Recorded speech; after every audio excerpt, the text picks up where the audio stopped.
Hello, hello, hello, hello. Charger. So, eto yung walang mic. Yo, yo, yo, yo. Maingay pa dun. Narinig nyo? May nagdi-DLC. Ayan, tapos may sasakyan pa.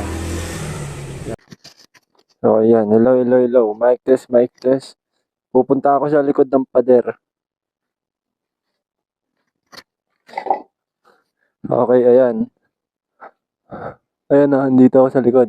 So, mic test, mic test. Hinaharangan na niya, tapos pupunta pa ako sa malayo. Okay. Dinig ba? Dinig. Yan, okay, ano. Maliwanag ba? Nasa labas na ako eh. Okay, mahina pa yung boses ko. Lalayo ako. Yan. Sige, lalayo pa ako.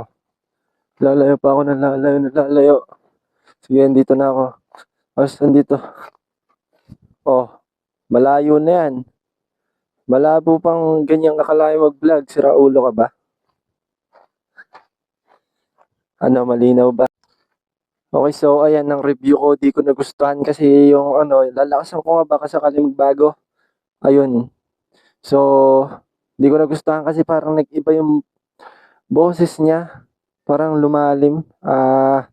Iba yung mga napapanood ko. Iba to. Ang pangit. Mas okay siguro yung TNW. Dapat yun na lang. Sayang.